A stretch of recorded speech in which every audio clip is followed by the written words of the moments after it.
ایک بڑا بچکانا سوال آیا اور میں تو بہت زیادہ حیرت زدہ رہ گیا, اور یہ حیرت کی وجہ یہ رہی کہ جب میں نے اس موضوع کے اوپر کام کرنا شروع کیا آن لائن اور سوشل میڈیا کے اوپر میں آیا, تو بالکل ابتدائی دنوں میں, غالباً یہ بات ہے 2016 یا 17 کی, تو اس وقت جو بہت لو آئی کیو قسم کے اسلامو فوبز ہوا کرتے تھے وہ آ کے یہ سوال کیا کرتے تھے کہ قرآن میں ڈائناسور کا تذکرہ کیوں نہیں ہے. بڑے تعجب کی بات ہے. میں حیرت زدہ رہ گیا کہ جاوید صاحب ابھی تک ایوالو کیوں نہیں کر پائے اکیڈمیکلی.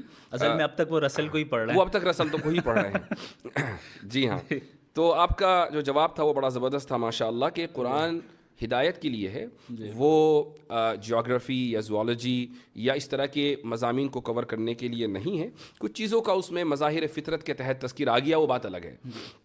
اچھا, اب آ جاتے ہیں ہم اس عظیم الشان لفظ کی طرف کہ جس کو ہمارے جاوید صاحب آخر تک سمجھ نہیں پائے. کنٹینجنسی. جی ہاں, کنٹینجنسی. کہیں میں نے وارن کر رہا ہوں کہ کہیں لوگ جاوید صاحب کی چڑ نہ رکھ دیں کنٹینجنسی, ان کے ہاں نیچے جا کے ٹویٹر کے اوپر یہ لفظ ٹائپ نہ کرنے لگیں. یعنی میں انکریج نہیں کر رہا ہوں, please don't take me wrong, لیکن ایسا ہو سکتا ہے. اس کی وجہ یہ ہے کہ یعنی ایک بہت ہی معمولی آرگیومنٹ, معمولی ان دا سینس کہ تمام داعین جو اس میدان میں کام کر رہے ہیں, جتنے بھی دعات ہیں یا جو ڈیبیٹس کرتے ہیں, جن کو ان موضوعات سے دلچسپی ہے, چاہے وہ اس طرف کے ہوں یا اس طرف کے, یعنی وہ مسلمان ہوں یا غیر مسلم ہوں, وہ آرگیومنٹ آف کنٹینجنسی سے واقف ہیں. جی, آپ ایک نہ بڑا چہرہ ہیں الہاد کا اس ملک میں, اور آپ ڈیبیٹ کرنے کے لیے آئے ہیں, اور نیشنل پلیٹ فارم کے اوپر ڈیبیٹ کرنے کے لیے آئے ہیں. راجدھانی سے وہ میں ڈیبیٹ ہو رہی ہے, اور آپ یہ نہیں سمجھ پا رہے ہیں کہ آرگیومنٹ آف کنٹینجنسی ہوتا کیا ہے. اور جبکہ ایکسپلین کیا گیا کئی مرتبہ اردو میں بھی اور ہر طریقے سے, آپ نے بھی کھڑے ہو کر سوال کیا ان سے اور انفینٹ ریگریس کو سمجھانے کی کوشش کی, لیکن اس کے بعد بھی نہیں سمجھ سکے. بڑا تعجب ہے. میں سمجھتا ہوں کہ اب جس عمر میں وہ پہنچ گئے ہیں, جیسے اب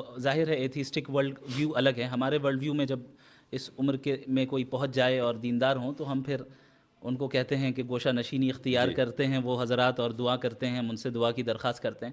اب انہیں اپنے ورلڈ ویو میں گوشہ نشین بن جانا چاہیے. اب جو ہے وہ ان چیزوں میں نہیں پڑنا چاہیے, بلکہ توجہ دیں اور کوشش کریں کہ بھئی کیا بات ہے, حقیقت کو تلاش کرنے کی کوشش کریں, اپنے حد تک رکھیں.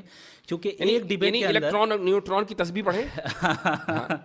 ایک ڈیبیٹ کے اندر 2 گھنٹوں کے اندر کتنی جگہ وہ اپنے آپ کو کانٹرڈکٹ کر رہے ہیں. اگر ہم اس کو ریکیپ کریں اور دیکھیں, جب ہم مورالٹی کی بات کرنے آئے تو وہ کہہ رہے ہیں کہ سوسائٹی سے مورالٹی طے ہوگی, تو ہم نے کہا آپ نازی جرمنی کو سپورٹ کرتے ہیں. نہیں, پلانٹ ارتھ, تو پلانٹ ارتھ میں جو ہے اکثریت جو ہے مذہب خدا کو مانتی ہے, آپ نہیں مانتے. پھر لاسٹ میں کہہ رہے ہیں کہ میں میجورٹی والی بات واپس لیتا ہوں. وہ بہت اہم پوائنٹ ہے, بہت اہم پوائنٹ ہے. اچھا, یہ جو آرگیومنٹ آف کنٹینجنسی ہے, یقیناً لوگوں نے اس کو سمجھ لیا, لیکن پھر بھی ہمارے ناظرین کے لیے اس کو مختصر انداز میں سمجھائیے. دیکھیں, اس کائنات کی ہر چیز کنٹینجنٹ ہے. اس کا مطلب یہ ہوتا ہے کہ یہ ایگزسٹ کر بھی سکتی تھی اور نہیں بھی کر سکتی تھی, یعنی اس کا ایگزسٹ کرنا کوئی نیسیسری چیز نہیں تھی.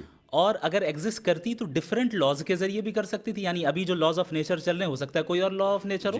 علم کلام کے طلباء کے لیے اضافہ کر دوں, اسی کو ممکن الوجود کہا جاتا ہے. ممکن الوجود, عدم ہو سواء. جی, تو جو ممکن الوجود ہوگا, جو کنٹینجنٹ ہوگا, وہ ظاہر ہے کسی اور کے اوپر ڈپینڈڈ ہوگا اپنے ایگزسٹنس میں. تو اب وہ کس کے اوپر ڈپینڈڈ ہے, ہم یہ دیکھیں گے کہ بھائی کیا وہ چیز بھی کنٹینجنٹ ہے, ممکن الوجود ہے. یہاں پر بھی اس کا اضافہ ضروری ہے. لوگ کہیں بھائی کیوں ہوگا, اس کی وجہ یہ ہے کہ جب ایک چیز کا وجود اور عدم دونوں برابر ہیں, یہ ترازو کے 2 پلڑے ہیں, تو کسی ایک پلڑے کو بھاری ہونے کے لیے اس میں وزن ڈالنا ضروری ہے. یہ وزن ہے ارادے کا. تو کسی نہ تو ارادہ کیا ہوگا نا, کہ جس نے عدم پر وجود کو ترجیح دی ہوگی, اس لیے کنٹینجنسی ہے. جی آگے بولیے. تو یہاں سے عقلی طور پہ لاجیکلی ہم اس نیسیسری بینگ تک پہنچتے ہیں جو واجب الوجود ہے, یعنی جس کا ایگزسٹ نہ کرنا ناممکن ہے. چونکہ اگر وہ ایگزسٹ نہ کرے تو ظاہر ہے یہ ساری چیزیں وجود میں نہیں آ سکتی. اور اس واجب الوجود ذات کا انڈیپینڈنٹ ہونا, ایٹرنل ہونا, نالجبل ہونا, سیلف سفیشینٹ ہونا اور ایک ہونا یہ زیادہ یہ بالکل ضروری ہے. تو یہ جب باتیں میں نے کہی تو لاسٹ میں یہ کہہ رہے ہیں کہ ان کے نزدیک تو عقل سے ہم خدا کو جان ہی نہیں سکتے. یعنی یہ کانٹرڈکشن ہے. یعنی پورا آرگیومنٹ اس پہ تھا کہ عقل کے ذریعے ہم خدا کے ایگزسٹنس کو کیسے جانیں, اور آپ وہ نہیں سمجھ پا رہے ہیں, اور اخیر میں کہہ رہے ہیں آپ تو کہہ رہے ہیں کہ عقل سے ہم سمجھ نہیں سکتے.